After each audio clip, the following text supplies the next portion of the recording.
Hello, everyone. On the Q&A post that I did recently, we've gotten a ton of really excellent questions. And this is not the Q&A answer video. This is not the Q&A video, but I hope to do that maybe this weekend. I would preferably like to have somebody help me with it, somebody to read off the questions to me, and I can just sort of go from there. But as it is, I've read all of them, but there is one that, there are many actually that deserve entire videos, but this one I thought was particularly deserving, and it's from Orlando Frazier 78 or 7598, Orlando Frazier 7598, and he asked, "What is the goal of philosophy, and is it possible to know too much?"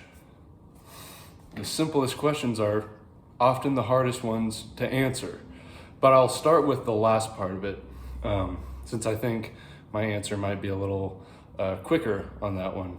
And the last part of it is it possible to know too much? And I have to say, I don't know, which means that I don't know enough. So, is it possible to know too much? I don't know if it's possible to know too much. So, because how would you ever get to the point where you were sure that you knew everything, right? It's not possible. So, you'll never know enough, or you'll never know too much. You may know enough to do something, but it depends on what you want to do with that knowledge. So if you're interested, I would say that you could never know too much. I think that, I believe you can think too much. That goes without, I think that should go without saying. You can, there is a point where maybe having a lot of knowledge may lead you to overthinking, and it might jack you up, right? If I guess maybe if that's what you mean by knowing too much, then perhaps you can know too much. If it leads you to live the life of thought where all you do is just think and you never act, and you don't live a normal life where you are a functioning human being, part of a society, part of your environment, then I would say yeah. But I think that's probably it. Also, how do you know that you know? Okay. Right. All I know is that I don't know anything, says Socrates, which I believe he's being ironic about that. It's hard to tell with him sometimes. But what's the goal of philosophy? I think that there's multiple answers to that, and I think what it comes down to is that some people will go to philosophy thinking that it'll be some recipe to live a perfect life, which I think that's Plato's goal. That's Plato's goal, is to orient people's souls in such a way that they will be perfect humans, right? We haven't gotten to this in the Republic yet, but we will at some point. When we get to talking about the ideal city, we're going to talk about the ideal people, right? Because the ideal city must have ideal people in the city, because the city, the people represent what the city is, right? In other words, the city is like the man. So, but Plato is going to go ahead and try to make perfect people through not only their physicality, their physiognomy, their is that the right word? Physiognomy? I think it is, but maybe I'm wrong. Physiology, maybe that's the better one. Their body. We can perfect the body, right? This is an idea. Look at Greek statues. If Plato clearly thinks that there are ideal forms of things, which must mean that he believes in an ideal form of human beings. In the same way that there are, because he's thinking about it in the same way that he thinks about mathematics, right? There are such things as perfect triangles, not in reality, but within our minds. And so he thinks that it is, you can realize a perfect human, right? So perfect bodies. Now, I'm not convinced of this. I think that I heavily doubt the idea that there are perfect anything in the world. That's why Plato's an idealist. And when I read Plato, I really love reading Plato. I really like it because it takes me up, right? I start to feel this sort of rise in emotions, and I feel very, very, I just love it, okay? Is in the same way, in a lot of ways, when I read the Bible, okay?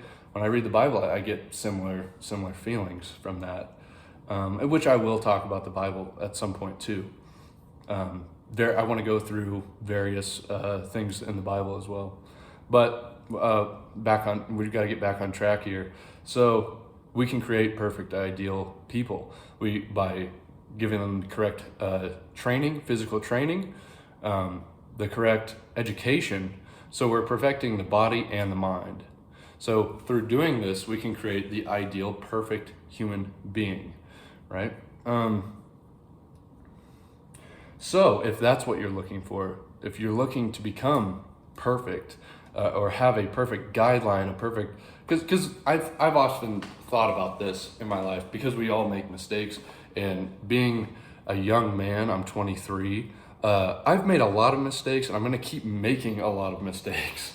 So I've thought about this a lot. Wouldn't it be nice to just have this perfect guideline that just tells you the right thing to do in every single situation? Now, there are people that believe that this is a thing that exists within reality. It's called the Bible. I'm doubtful of that, okay? Because I see plenty of people that use the Bible as their perfect recipe to life, and they still do horrible things, and they still are horrible people, which the good ones realize this, okay? The good ones are aware that they are imperfect beings, and but they say that the source is perfect, right? I'm not so sure about that, okay? Just me.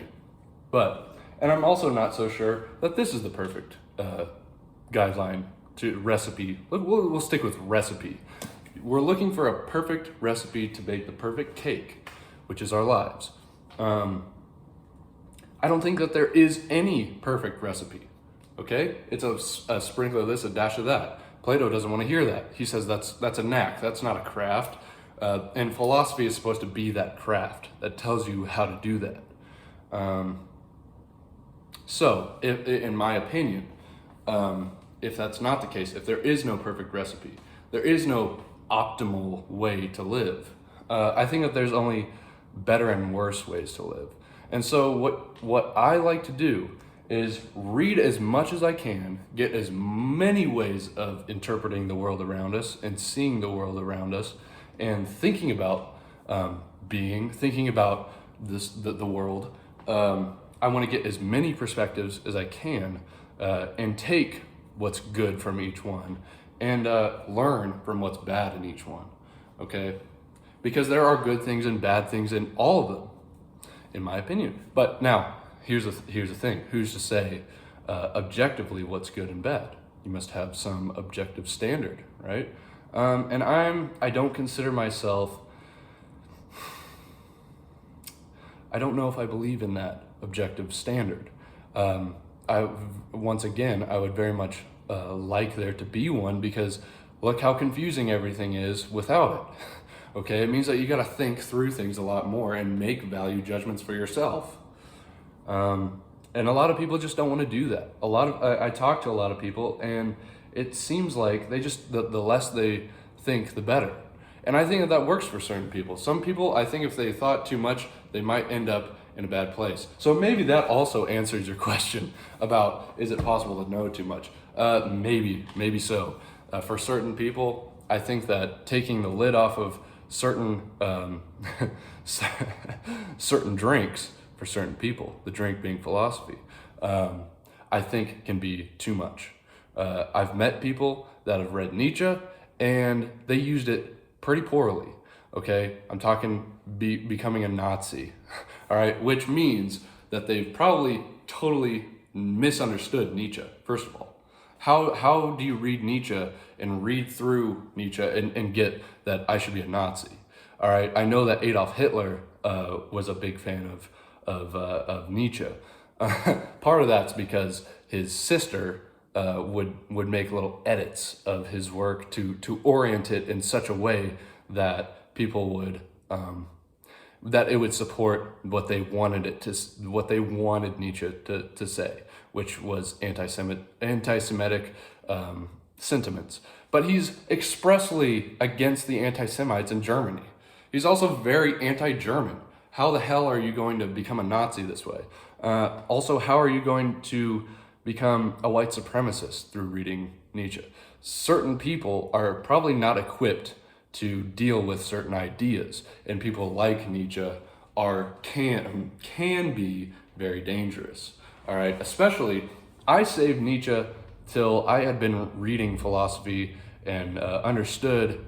All right, I still consider myself to be in the state of not knowing a lot about this stuff, which I've, just experiencing some of you guys. You guys are so fucking smart. I can't believe it, and I feel overwhelmed with a lot, like reading and talking to some of you people that are vastly more intelligent than I am.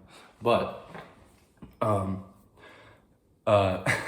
certain people, what I was talking about, I saved Nietzsche for till I had been reading philosophy a lot. I think that it would be a bad idea to start with Nietzsche.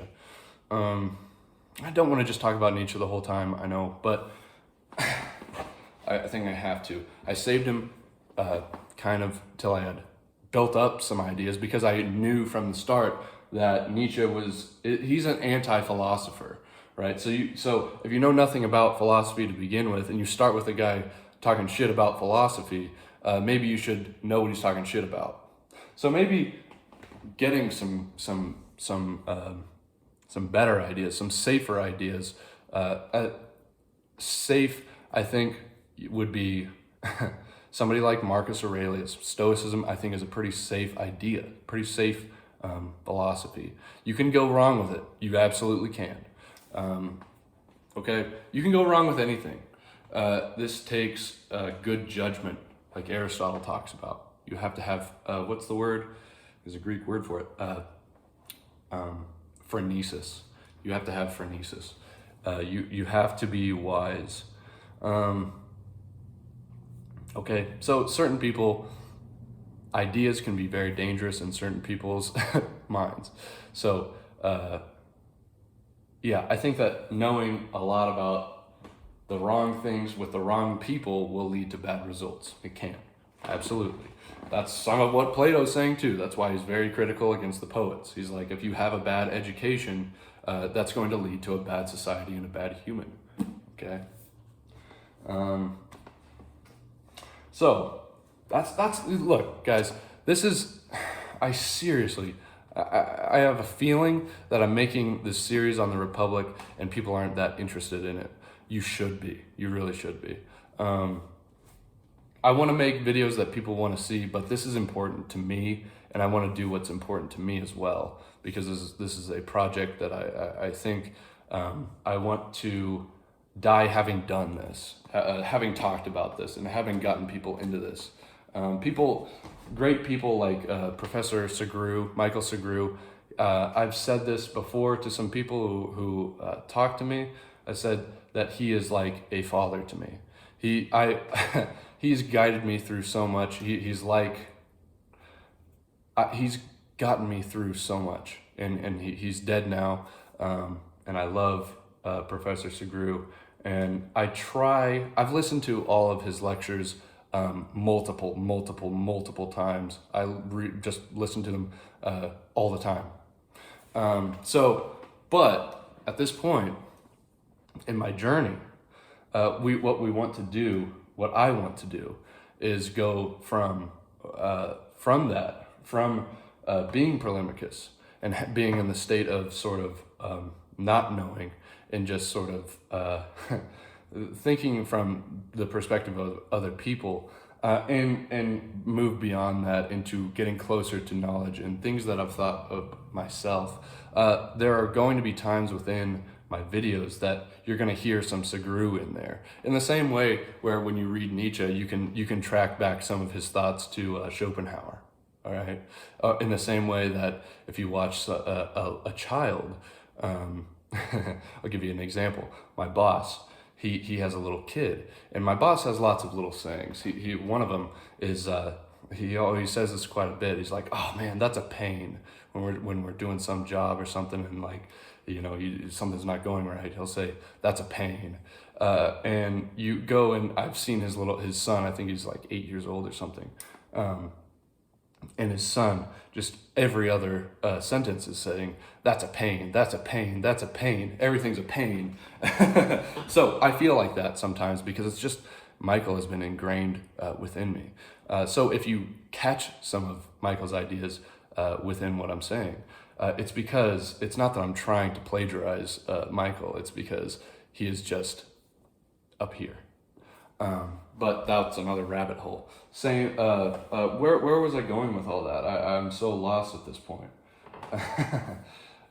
The goal of philosophy. I think it's unique to you.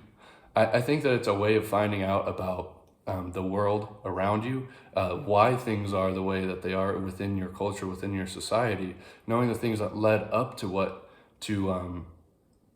you see around you now, and some of the ideas, and find out about why you have preconceived notions. Everybody sort of has preconceived notions, but a lot of them don't know why they do. And it's interesting to find that out. When you find out where your ideas came from, you can think a little more clearly about value judgments, about the way that you make value judgments, because you can see where some of them are coming from. Is there anything else that I want to say about that? Ideas I think are very important. I think it's like the history of philosophy is the dialectic, like in Plato. It kind of gets started off with Plato in a lot of ways, but it's somebody positing an idea and somebody countering that idea and moving on with a new idea. And it's this dialectic over time, which sort of undulates and becomes something and something and something and something and something. Back to Heraclitus, that also sounds very Hegelian, right? But it's so interesting to learn about these things and then see them enacted within history. You can find out a lot about history if you know what was going on in the historical figures' heads, or the environment around them that led to them making certain decisions. So that's why it's interesting to me. That's why I like to learn about philosophy. It's not that whenever I talk to Christians, or because there's a lot of Christians, and most people that are smart around here are Christians. Not all of them, plenty of them are not, but a good amount of them are studied, like know their stuff. But when people ask me about, like, well, you're not religious, well, you're into philosophy, then that must mean that you're looking for something to replace Christianity then. And maybe I don't think that that's what it was, and I don't think that's definitely not what it is for me now. Especially since having read Nietzsche, that's one of his critiques, is that a lot of philosophy post-Christianity have just been ways to, like, sort of intellectualize or form a new dogma to, like, settle down on, and Nietzsche's very against this idea. Okay, take that how you will. But Yeah, I'm not looking for anything to settle down on necessarily. I guess I don't know if at this point in my life that I could settle down on an idea and just become dogmatic about it and just be like, well, even if you can counter it, not going to listen because my book says that this is what's right. Okay? And then deny that, because I have no problem with people that say, well, I'm this. Say I'm a Stoic, I'm a Platonist, I'm a Nietzschean. I have a little bit of questioning about being a Nietzschean because that seems very counter to Nietzsche. I don't think Nietzsche is trying to create a system. He's trying to destroy systems. I don't know if he's trying to create a system that you can dogmatically follow. I think that's completely counter to the entire project of Nietzsche. So anybody that says that they're Nietzscheans, maybe I just don't understand what they mean by that. But when people say that they're XYZ, philosophically, this is how they think. This is what they believe in. I'm a Christian. I'm a this. I'm a that. I will say, I'm a Silas Schmidt. What does that mean? I don't know. I'm finding out. I'm on the journey, all right, of philosophy, walking in circles. And many people aren't satisfied with that. I am. I don't think I could be satisfied with one answer. And this is also very Melvillian, okay? Melville is looking for as many perspectives, as many looks into the sacred that he can get. That's why his critique with Ahab is talking about somebody who just wants to be dogmatic about something. He wants something to settle down on so bad that he's going to kill himself to get that. Whereas Ishmael, aka Melville, okay, because he says in the beginning, call me Ishmael. What does that mean? You say, call me this. It must mean that it's some sort of pseudonym or nom de plume. So it's not, it's Melville. Okay, you understand what I'm saying. I'm getting a little fired up right now, just talking, if you couldn't tell already. But Melville is looking, he's not, he critiques many things. He critiques Platonism. He's like, this creates, what does he say? If you own a ship, don't hire a young Platonist, because all he's going to do is just sit up on the mast and just think all day, and just his head is up in the clouds, right? It's a similar critique to Nietzsche. The funny thing is, it's in 1850. Melville is across the world and coming up with these ideas similar to Nietzsche. It's incredible, this era in the 19th century is just such a insane. Like you got Nietzsche, Dostoevsky, Tolstoy, Kierkegaard, which I'm going to read. Somebody asked me if I've read it. I haven't yet. I'm going to. You have Melville. I mean, these are all incredible ideas, and they're all sort of connected. This is the Geist, right? Like Hegel talks about. It's crazy.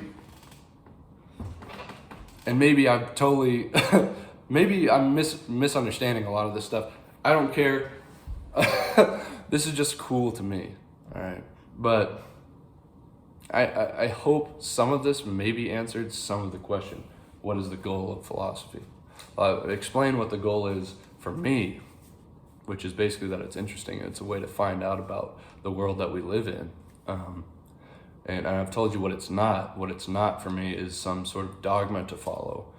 But you need to figure out what that is for you. Anybody watching this, find out what that is for you.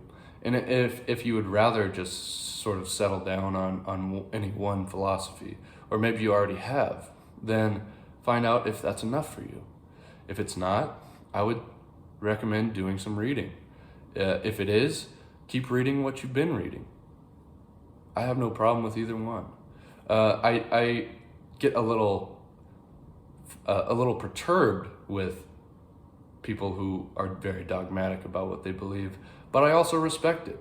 I think that having a solid ground to stand on that you can connect all of your ideas back to is fine. I just happen to not be satisfied with any one philosophy, any one version of cutting up the world. So I hope you all enjoyed this video, and I'm trying to think if there's anything else to say. Oh, if you stuck around, I am going to be creating a Discord server at some point for everybody, all subscribers, free to join. I want to have discussions with you guys. I want to connect with you guys in voice chat. I'll be making a video announcing this. Hopefully I'll figure out how to get this going. And so I might need some help. If anybody can reach out with some help on this, I would greatly appreciate that. But I would like to actually talk over voice with you guys and have a dialectic with you guys. And we can talk about anything. It doesn't have to be philosophy. It doesn't even have to be books. It can be anything. I just want to get to know you guys. I want you guys to get to know me more. Yeah. And what I want it to be, and I'll say this in the video too, what I want it to be is sort of the college experience that I feel like I missed out on, which is not necessarily the learning part of the academic part of college, but the interaction between colleagues and students, and to help each other learn, and we can have debates and not take it personally. That's what I want. That's the ideal that I would like to achieve. So if you guys are up for that, if you guys are up for some sort of community where you can do that, where, all right, I want people from all sorts of ideas, and I want to clash. It doesn't have to be some sort of fight. It can just be relating things to one another and trying to understand the other person's perspectives. All right, I don't want this to be like Twitter where you get on there and just rage bait. All right, I don't want none of that. But I want respectful discourse. All right, on Discord. So hopefully we'll get that going soon. Like I say, I'll be talking about that soon in another video, hopefully when I get the Discord server going. And we'll be making a Q&A video sometime this week, maybe towards the weekend, maybe next week, we'll see. Depends on when I can get somebody to read questions to me. And then we'll be making videos, more Stoicism, that will be coming up. All right, more Stoicism, people definitely want that. We're gonna be talking about the Bible, we're gonna be talking about Shakespeare soon. We're gonna be talking more Republic, Nietzsche, whatever pops into my head, basically. But tell me what you guys want to hear, what you guys want to see. I've gotten plenty of book recommendations. I do work full time. I do have a life, okay, outside of work and the gym and all that stuff. I have friends. I got things and responsibilities that I got to do outside of things. So if it takes me a little while to respond to you guys or get videos out, you're gonna have to bear with me. But thank you for watching. I hope that you liked this video, and I'll see you guys soon.